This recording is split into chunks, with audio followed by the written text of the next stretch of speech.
बच्चों का हार्दिक अभिनंदन।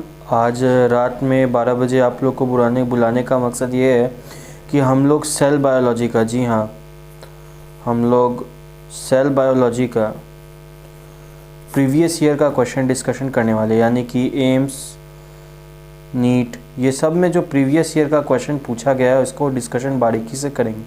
स्टार्ट करते हैं एम्स 2018 से, यानी 2018 के क्वेश्चन से हम लोग स्टार्ट कर रहे हैं। पहला क्वेश्चन कहता है कि function of smooth endoplasmic reticulum is. तो स्मूथ इंडोप्लाज्मिक रेटिकुलम का फंक्शन क्या होता है, जैसा कि 4 ऑप्शन दिया हुआ है। पहला ऑप्शन है synthesis of lipid, synthesis of mineral, synthesis of protein या नन। तो आप लोग जैसा कि जानते हैं इंडोप्लाज्मिक रेटिकुलम 2 तरीके का होता है, रफ और स्मूथ। तो रफ के ऊपर क्या प्रेजेंट होता है, राइबोसोम। तो जब रफ के ऊपर राइबोसोम प्रेजेंट होता है तो राइबोसोम प्रोटीन की सिंथेसिस करती है। तो स्मूथ इंडोप्लाज्मिक रेटिकुलम लिपिड का सिंथेसिस करता है, यानी फैट का। तो इसका आंसर हो जाएगा नंबर 1।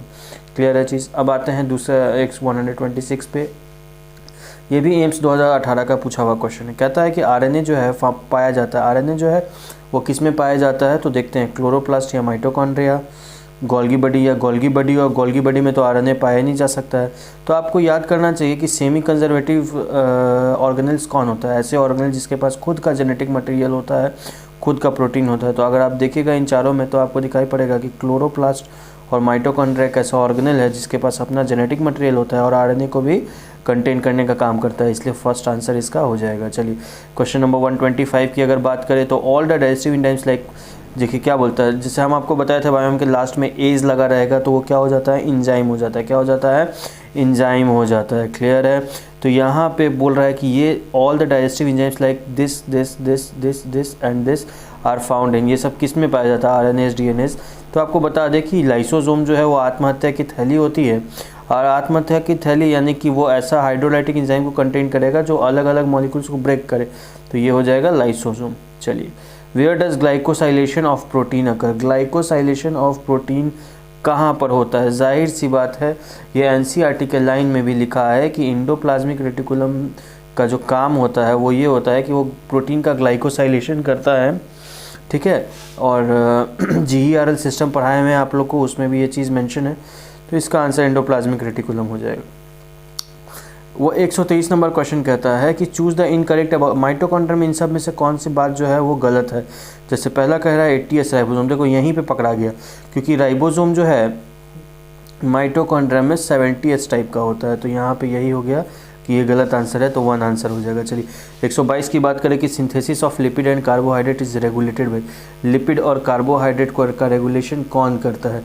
जाहिर सी बात है, लिपिड आया है, आपको बताया मैं पहले से कि प्रोटीन रफ इंडोप्लाज्मिक रेटिकुलम कब होता है, जब यहाँ पे प्रोटीन होता है, लेकिन लिपिड है तो इसका आंसर 1 हो जाएगा, यानी कि स्मूथ इंडोप्लाज्मिक रेटिकुलम। 121 की बात करिए तो Nissl bodies are found in are mainly composed on. Nissl body जो है वो किसका बना हुआ होता है, न्यूक्लिक एसिड या smooth endoplasmic reticulum, DNA, RNA, protein, lipid and free ribosomes and rough endoplasmic reticulum.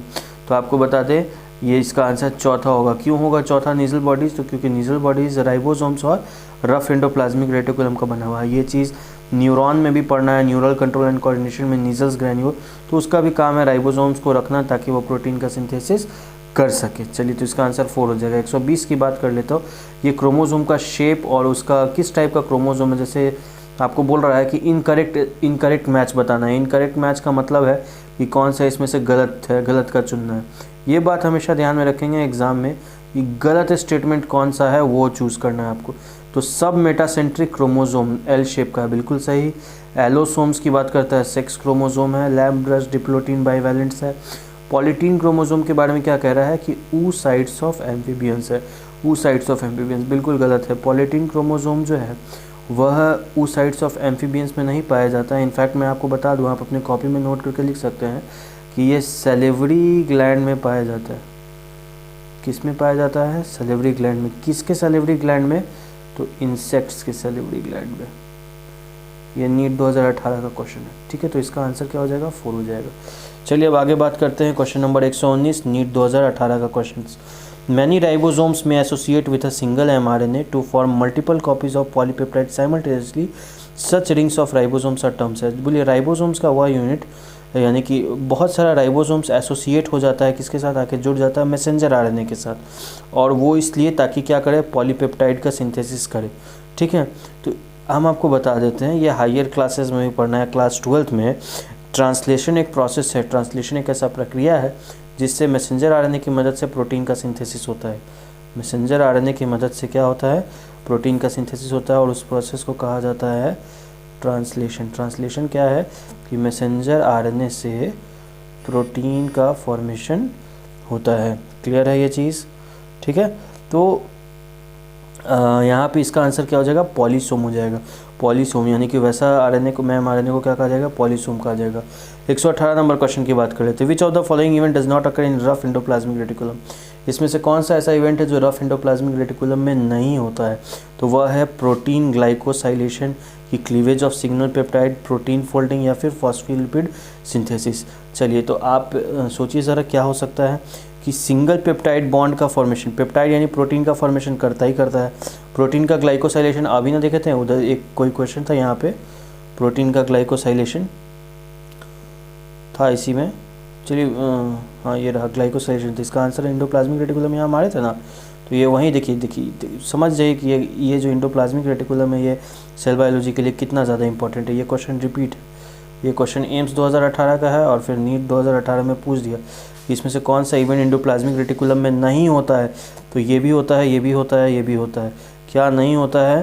तो फॉस्फोलिपिड नहीं बनता है, क्योंकि हम लोग जानते हैं स्मूथ एंडोप्लाज्मिक रेटिकुलम भी अगर होगा तो वह तो लिपिड बनाएगा, फॉस्फोलिपिड थोड़ी ना बनाएगा। तो ये गलत स्टेटमेंट है। ठीक है, अब बात करते हैं गोल्गी कॉम्प्लेक्स किस चीज़ में पार्टिसिपेट करता है, किस में करता है, किस में नहीं करता है, वो सब मतलब देखिएगा। क्वेश्चन को आपको ध्यान से पढ़ना है, आंसर आसानी से आप दे दीजिएगा, कोई बहुत टफ क्वेश्चन नहीं रहता। नीट 2018 है, देख सकते हैं। तो गोल्गी कॉम्प्लेक्स जो है वो किस चीज़ में पार्टिसिपेट करता है, बैक्टीरिया के रेस्पिरेशन में, या सिक्रेटरी वेसिकल्स में, या फैट का ब्रेकडाउन तो कभी करता ही नहीं है, ना ही अमाइनो एसिड का एक्टिवेशन में रहता है। तो एक बच गया क्या, सेक्रेटरी वेसिकल्स, क्योंकि हम लोग जानते हैं कि गोल्गी बॉडी का काम है कि इंटर और इंट्रासेलुलर ट्रांसपोर्ट कराने का काम करता है, सेल के भीतर भी और सेल के बाहर भी, और जो भी चीज़ का ट्रांसपोर्ट कराता है उसको वेसिकल्स के थ्रू कवर करके ट्रांसफ़र कराता है। तो ये काम हो गया गोल्गी कॉम्प्लेक्स का। 116 की बात कर ली, क्या कहता है, which of the following is true for nucleolus? Nucleolus के लिए इसमें से क्या सही है? तो पहला कहता है it takes part in spindle formation, बिल्कुल नहीं, ट्यूबुलिन प्रोटीन करता है। It is a membrane bound structure, membrane bound structure भी नहीं है। तो इसका आंसर क्या हो जाएगा, इसका आंसर हो जाएगा larger nucleoli present in dividing, नहीं। तो इसका, और चौथा कहता है it is a site for active ribosomal RNA, तो ये तीनों तो नहीं लग रहा है, ये तीनों क्या है, नहीं लग रहा है। तो इसका आंसर क्या हो जाएगा, चौथा हो जाएगा, क्योंकि न्यूक्लियोलस का क्या है, न्यूक्लियोलस साइट होता है किसके लिए, एक ऐसा साइट होता है किसके लिए, तो एक्टिव राइबोसोमल आरएनए सिंथेसिस, यानी आरएनए के सिंथेसिस के लिए वो एक्टिव साइट प्रोवाइड करता है राइबोसोम के माध्यम से। ठीक है, ऐसे भी जानते ही हैं कि न्यूक्लियोलस जो है आउटर कवरिंग है न्यूक्लियस का, और वो क्या करता है, तो ऐसो क्लोज एसोसिएटेड रहता है एंडोप्लाज्मिक रेटिकुलम के साथ। उसका 115 नंबर क्वेश्चन है, which of the following cell organelles is responsible for extracting energy from carbohydrate to form ATP? यानी कि अब इसका क्या है कि अब अभी तो पहले से टिक, यहाँ पे टिक भी लगाया हुआ है। इसका आंसर क्या हो जाएगा, माइटोकॉन्ड्रिया। माइटोकॉन्ड्रिया का काम क्या है, एनर्जी एक्सट्रैक्ट करना, किससे, कार्बोहाइड्रेट से। क्या बनाता है एटीपी? तो बच्चा वाला क्वेश्चन है, जो माइटोकॉन्ड्रिया में नहीं powerhouse of the cell होता है, नीट 2017 क्वेश्चन देख सकते हैं। उसके बाद आ गया रॉन्ग स्टेटमेंट का चुनाव करना है। रॉन्ग स्टेटमेंट क्या है भाई, गलत स्टेटमेंट बताना है कि bacterial cell wall is made up of peptidoglycan, कि पिली एंड फिम्ब्री। यहाँ पे देखो गलत हो गया, पिली का मतलब आप सीलिया भी कह सकते हैं, ठीक है ना। और उसके बाद क्या कहता है कि pili and fimbriae are mainly involved in motility of bacteria cell. Motility में पिली तो रहता है लेकिन फिम्ब्री नहीं रहता है, क्योंकि फिम्ब्री फीमेल रिप्रोडक्टिव सिस्टम का पार्ट है, और यह जो है वो ओवम को कैरी करने का काम करता है। तो बिल्कुल नहीं, यही स्टेटमेंट गलत हो गया। 114 का आंसर 2 हो जाएगा। क्लियर है? तो चलिए यहाँ से लगभग हम लोग इतना क्वेश्चन देख लिए हैं। अब देखते हैं इससे आगे का क्वेश्चन हम लोग कल करते हैं, ठीक है।